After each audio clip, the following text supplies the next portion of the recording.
শীতের সন্ধে আর বাচ্চাদের তো কিছু না কিছু বায়না লেগেই থাকে, রোজই ভাবি কি বানিয়ে দেবো। তা আজকে কি বানাচ্ছি চলো তোমরা দেখে নাও। প্রথমে আমি নিয়েছি বেসন, তার মধ্যে দিয়েছি নুন, লঙ্কা, হলুদ, আর এবার দেবে একটুখানি পেঁয়াজ কুচুনো, কাঁচা লঙ্কা, ধনে পাতা, ক্যাপসিকাম কুচি, আর দেবে একটুখানি টমেটো কুচি।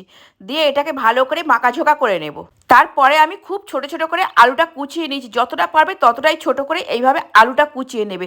দিয়ে আর একবার ভালো করে বেসনের সঙ্গে মাখাঝোকা করে নেবে। যেহেতু আলু আর পেঁয়াজের থেকে একটু জল বেরোবে, তারপরে একটু হালকা জল দিয়ে দিয়ে বুঝে বুঝে এটাকে ভালো করে মাখিয়ে নিতে হবে। তারপরে তেল গরম হয়ে গেলে এর মধ্যে আমি ছোট ছোট বড়া আকারে ছেড়ে দেবো। তোমরা সাদা তেল ইউজ করতে পারো, আমি সর্ষের তেল ইউজ করে। দেখে নিশ্চয়ই বুঝতে পারছো কতটা মুচমুচে হয়েছে। আর আমার রেডি হয়ে গেল পকোড়া। তোমরা অবশ্যই একবার ট্রাই করো, আশা করছি তোমাদের খুবই ভালো লাগবে। আর এই যে মুড়ির সাথে পকোড়া, তার সঙ্গে 1 কাপ চা, পুরো জমে গেছিলো। আর এটা শুধু মুড়ি নয়, তোমরা প্লেন ডাল দিয়েও খেতে পারো গরম গরম এই পকোড়াটা।